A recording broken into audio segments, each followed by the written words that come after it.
Regresamos hoy, amigo oyente, a esta hermosa, maravillosa segunda epístola del apóstol Pedro, que es el canto del cisne, como ya hemos dicho anteriormente.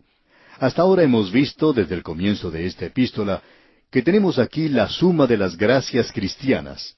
Nos da la seguridad cuando crecemos en gracia y en el conocimiento de Cristo. El énfasis se coloca en el crecimiento y el conocimiento, y eso nos da seguridad. Luego vimos en la oportunidad anterior la autoridad de las Escrituras, que es corroborada por la profecía que se ha cumplido. Hoy nos toca analizar la apostasía que es traída por falsos maestros. Esto comienza aquí en el capítulo 2, versículo 1, y cubre todo este capítulo. Es un capítulo, por cierto, muy destacado. Vimos en nuestro programa anterior que tenemos también la palabra profética más segura. Eso es mucho más seguro que confiar en sus propios ojos o en sus oídos. Si usted tiene la oportunidad de visitar el Partenón, sus ruinas allá en el Acrópolis en Atenas, Grecia, podrá observar que no hay dos líneas paralelas en ese lugar. Allí no existe una línea recta. Y si usted va de un lugar a otro, puede observar que en el medio tiene como una elevación y luego baja del otro lado. Los griegos habían aprendido que el ojo humano nunca ve nada que es derecho como si fuera derecho. Y esa es la razón por la cual opinamos que Dios nos dice que andemos por fe y no por vista. Después de todo, usted no puede ni siquiera confiar en sus propios ojos. Tampoco puede confiar en sus propios oídos. Pero sí puede descansar en la palabra de Dios y las grandes verdades que se encuentran en ella. Y el hecho de que esto es una profecía que ya se ha cumplido. Debemos decir que más de una tercera parte de las Escrituras es algo profético, cuando fue escrito por primera vez. Esto no debe ser tratado como una especulación o superstición, porque mucho de esto ya ha sido cumplido literalmente. Cada 21 versículos de las Escrituras son proféticos. Y alguien ha dicho, la profecía es el molde en el cual se derrama la historia. La profecía cumplida es para nosotros una de las grandes verdades en cuanto a la exactitud de las Escrituras. Y el apóstol Pedro dice, tenemos también la palabra profética más segura. Eso es lo que él nos dice allá en el primer capítulo. Y un cuarto de la profecía es cumplida, es decir, un cuarto de una tercera parte de la Biblia es profecía que ya ha sido cumplida. El hombre no puede acertar de esa manera. Amigo oyente, hay 330 profecías en el Antiguo Testamento en cuanto a la primera venida de Cristo, y todas ellas fueron cumplidas literalmente. Ahora observe usted esto por un momento. El hombre no puede acertar de esa manera. Yo pudiera decirle a usted que mañana va a llover, y bueno, yo tengo una probabilidad de un 50% de tener razón, porque puede que llueva, como puede que no llueva mañana. Pero según la ley de probabilidad compuesta, yo puedo tener el 50% de la razón. Puedo tener una posibilidad de que llueva. Ahora supongamos que yo pueda decir que va a comenzar a llover a las 11 de la mañana.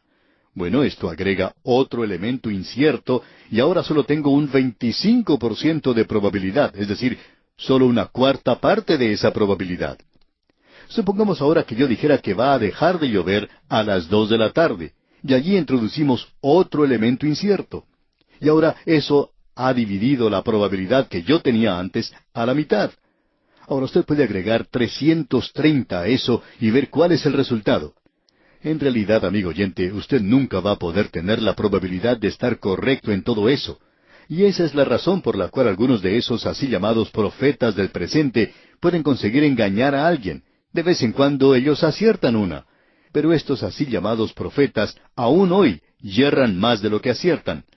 Y en Israel, un profeta falso era muerto a pedradas si lo que él había profetizado no sucedía. Eso ponía punto final a su carrera como profeta. Pues bien, aquí tenemos un libro, y aquí tenemos la profecía cumplida, y usted no puede negar esa clase de argumento. Ahora, basándose en eso, Pedro dice en la primera parte del versículo 1, pero hubo también falsos profetas entre el pueblo. No solo había profetas verdaderos que profetizaban, sino que sabemos que había también profetas falsos entre el pueblo. En la época en que Acab y Ezequías se levantaron contra los sirios, usted recordará que ellos llamaron a un grupo de profetas falsos de Baal, y ellos surgieron a Acab y a Ezequías que fueran a la batalla. Ahora Ezequías se dio cuenta inmediatamente que ellos no estaban recibiendo la palabra de parte de Dios, por tanto dijo, ¿no tienes aquí a un profeta verdadero de Dios? A lo cual Acab contestó, sí, pero lo tengo en la prisión porque él nunca dice nada bueno en cuanto a mí. Y hay muchas personas a las cuales no les gusta escuchar lo que el predicador les dice, a no ser que esté diciendo algo bueno en cuanto a ellos todo el tiempo. Bueno, así era Acab. Y este profeta Miqueas sencillamente le decía a él la verdad. Así es que ellos le trajeron ante el rey, y él le dijo, si tú vas a la batalla, allí encontrarás la muerte. Y Acab entonces se vuelve a Ezequías y le dice, ya ves, él nunca dice nada bueno en cuanto a mí. Bueno, es una lástima que Acab no hubiera escuchado lo que el profeta dijo, porque allí fue donde él encontró su muerte, tal cual el profeta Miqueas dijo que iba a ocurrir. En esa ocasión había allí cientos de profetas falsos. Ahora Pedro dice entonces aquí, pero hubo también falsos profetas entre el pueblo, es decir, entre la nación de Israel, como habrá entre vosotros los falsos maestros. El doctor Vincent nos dice en su estudio sobre las palabras de la Biblia que esta palabra que indica falsos maestros ocurre solamente una vez, y es aquí en el Nuevo Testamento. Falsos maestros. De estos falsos maestros debe tener mucho cuidado la iglesia. Dijimos anteriormente que no debemos prestar ninguna atención a un profeta falso. Él ya no tiene nada que ver en el momento en que soslaya el cumplimiento de su profecía. Usted no debe prestar ninguna atención a los falsos profetas.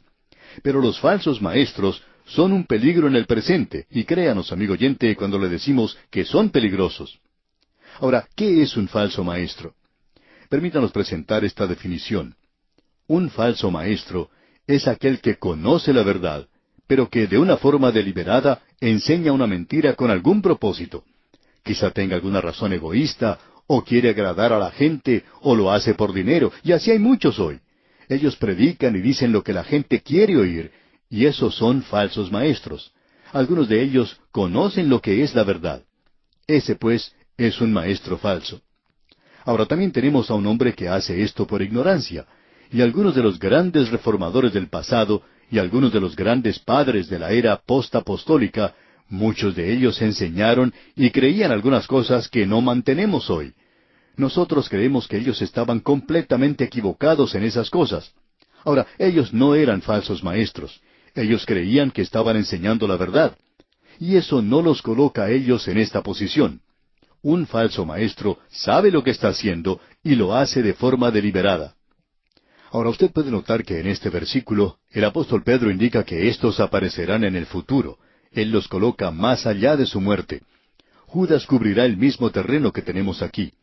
De paso, digamos, por el hecho de que los libros de Pedro y Judas son tan similares, ha causado que algunos críticos opinen que uno se ha copiado del otro. Eso lo podemos expresar de una forma diferente. Cuando Dios quiere enfatizar algo, Él lo dice dos veces. Esta es la razón por la cual el Señor Jesucristo dijo, de cierto os digo. El haber dicho de cierto una vez hubiera sido suficiente, pero cuando Él lo dice dos veces, entonces conviene que usted preste atención y escuche lo que Él tiene que decir. De modo que aquí tenemos algo que Dios considera importante. Ahora Judas dice que ya hay falsos maestros y ellos entraron a la iglesia en un momento temprano en la vida de ella, y han permanecido allí desde entonces. Habrá entre vosotros falsos maestros, dice Pedro, que introducirán encubiertamente herejías destructoras. Lo que los identifica es que negarán al Señor que los rescató, atrayendo sobre sí mismos destrucción repentina. Creemos que aquí podemos encontrar en este versículo una buena definición de lo que son los falsos maestros. Ellos aparecerán en la iglesia como miembros de la iglesia, afirmarán ser creyentes. Ellos trabajan secretamente bajo una cubierta de hipocresía. En cierta ocasión una iglesia que era muy fundamental, por cierto, llamó a cierto ministro para que tomara el cargo de pastor de esa iglesia. Ahora los miembros de la iglesia le hicieron varias preguntas en cuanto a si él creía en la Escritura o no creía, si él creía en la inspiración verbal plenaria de la palabra de Dios. Y él estuvo de acuerdo con todas las preguntas que le hicieron. Pero unos 2 años más tarde, los miembros se habían esparcido por todas partes. Ya estaban asistiendo a otras iglesias, y algunos decían que él los había representado mal. Otros decían que él les había mentido. Bueno, eso es exactamente lo que él había hecho. Él había entrado allí y en realidad era un hipócrita. Él dijo una cosa, pero en realidad creía otra. Ahora esta gente tiene algo de lo que se considera doctrina verdadera. No hay ninguno de estos cultos falsos que conozcamos que no tenga algo de doctrina verdadera. Eso es precisamente lo que hace de esto algo muy peligroso, y es algo que lo hace más peligroso que si estuvieran completamente en el error. Estos falsos maestros, por lo general, creen algunas cosas que son ciertas y verdaderas. Y nuestro Señor los identificó como lobos con piel de ovejas. Y el apóstol Pablo, en el libro de los Hechos de los Apóstoles, capítulo 20, versículos 28 al 30, hablando a los ancianos de Éfeso, les dice: Por tanto, mirad por vosotros y por todo el rebaño en que el Espíritu Santo os ha puesto por obispos para apacentar la iglesia del Señor, la cual Él ganó por su propia sangre. Porque yo sé que después de mi partida entrarán en medio de vosotros lobos rapaces que no perdonarán al rebaño. Y de vosotros mismos se levantarán hombres que hablen cosas perversas para arrastrar tras sí a los discípulos. Esto es lo que iba a ocurrir, y el Señor Jesucristo los presentó claramente cuando habló de la condición que tomaría el reino después de su rechazo, crucifixión y resurrección. Él no lo establecería entonces, sino que el reino de los cielos iba a ser como un sembrador, iba a ser como un árbol de mostaza, y sería también como la levadura. Y la levadura ha entrado al pan en el presente. Ahora el pan es la palabra de Dios, y hay muchos falsos maestros que están enseñando de esta manera. Los falsos maestros hacen eso por un propósito, por supuesto. Ahora el versículo 2 de este capítulo 2 de la segunda epístola del apóstol Pedro nos dice: Y muchos seguirán sus disoluciones, por causa de los cuales el camino de la verdad será blasfemado. Esta clase de gente perniciosa, estos falsos seguidores, seguirán a los falsos maestros. Nosotros no creemos que los elegidos de Dios puedan ser engañados permanentemente. ¿Quieres saber por qué creemos esto, amigo oyente? Creemos que Dios permite la existencia de estos cultos y sectas falsas para separar a aquellos que son falsos, porque aquellos que son falsos van a seguir esta clase de cosas. Y eso es exactamente lo que el apóstol Pablo dijo que ocurriría cuando escribió en su primera epístola a los Corintios, capítulo 11, versículo 19, diciendo: Porque es preciso que entre vosotros haya disensiones, para que se hagan manifiestos entre vosotros los que son aprobados. Es decir, que el verdadero Hijo de Dios no va a seguir en esa dirección.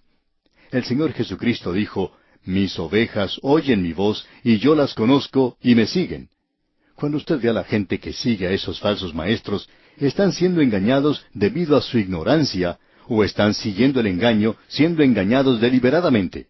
Eso es lo que ellos creen. Eso es lo que quieren oír todo el tiempo, y como resultado tenemos esta clase de cosa que aparecerá. Ahora notemos algo más que es interesante aquí en el versículo 3 de este capítulo 2 de la segunda epístola del apóstol Pedro. Y por avaricia harán mercadería de vosotros con palabras fingidas. Sobre los tales, ya de largo tiempo la condenación no se tarda, y su perdición no se duerme. Ahora vemos aquí en este versículo que ellos usarán palabras fingidas. Ahora esta palabra fingidas debe ser aclarada. Y observando lo que dice el léxico griego en cuanto a esta palabra fingido, vemos algo que queremos compartir con usted. La palabra griega es plastos, y quiere decir moldeado o formado. Es barro, cera y piedra. Plastos tiene un sonido parecido a una palabra muy común en nuestros días, ¿no le parece? Sí, amigo oyente, nosotros tenemos una nueva palabra que ni siquiera estaba en existencia en la época de Pedro, y sin embargo sí lo estaba. Es la palabra plástico. Esta es la palabra que se usa aquí. Nos gusta mucho esto porque plástico es algo que usted puede comprar en muchas partes. Una jarra de plástico, un vaso de plástico. Usted puede comprar platos de plástico, puede comprar juguetes de plástico. Usted puede comprar cualquier cosa de plástico hoy porque esto puede ser moldeado en cualquier forma. Y debemos agregar esto, amigo oyente, que hay predicadores plásticos también. Ellos pueden ser moldeados y formados por la gente a la cual sirven. Ellos dicen lo que la congregación quiere oír. Y esa es la palabra que se utiliza aquí. ¿Por qué lo hacen? Vamos a decirle. Pedro lo está diciendo abiertamente. Y por avaricia, dice Pedro. Ellos hacen eso porque son avaros. La avaricia es una forma de idolatría en el presente. Estas palabras plásticas o palabras fingidas, como dice Pedro, es algo interesante. Cuando apareció por primera vez la neortodoxia, engañó a tanta gente. Amigo oyente, lo que ocurre es que hay muchos de estos predicadores que utilizan el mismo vocabulario que nosotros, pero no tienen nuestro diccionario. Pueden decir las mismas cosas que decimos nosotros, pueden utilizar el mismo lenguaje que utilizamos nosotros, pero no quieren decir lo que nosotros queremos decir. Pueden predicar una cosa y no creer en eso. Lo importante en esto en realidad no es lo que esta gente dice, sino lo que quiere decir con lo que dice. De modo que están haciendo esto por un propósito. A veces están codiciando alguna posición, quieren tener renombre, popularidad. Hay muchos que buscan eso. Y también codician el dinero. Hay muchos de ellos que tienen avaricia en ese sentido en particular.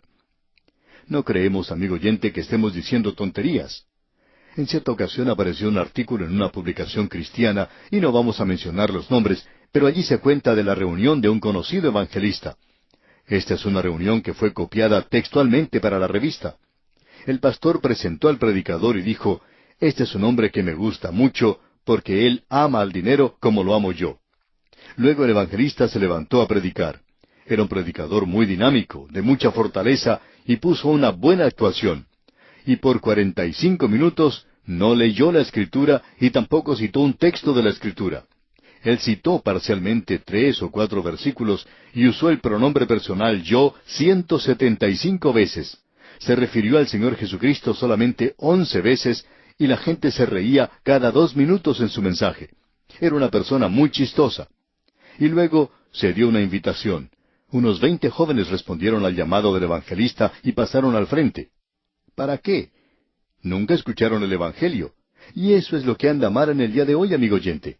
El miembro promedio de la iglesia, y estamos tratando de decir esto de la mejor manera posible, no sabe lo que es el Evangelio cuando lo escucha o cuando deja de escucharlo, lo cual es mucho más importante. Y esa es la tragedia de la hora en que vivimos. ¿Por qué? Porque hay muchos falsos maestros. Podríamos mencionar un ejemplo tras otro hoy. Y no estamos hablando teóricamente, sino que estamos hablando del hecho de que hay falsos maestros hoy. Esa es la razón por la cual dijimos el otro día que usted debía tener cuidado y analizar a todos aquellos que predicamos por radio. Puede analizarnos a nosotros. ¿Estamos nosotros enseñando de veras la palabra de Dios? Bueno, usted puede revisar la palabra de Dios y ver si lo hacemos o no. Creemos que cada hijo de Dios debería examinarse a sí mismo para ver si está en la fe o no lo está. Y eso incluye a quien le habla aquí hoy. Bien, amigo oyente, vamos a detenernos aquí por hoy. Continuaremos Dios mediante en nuestro próximo programa.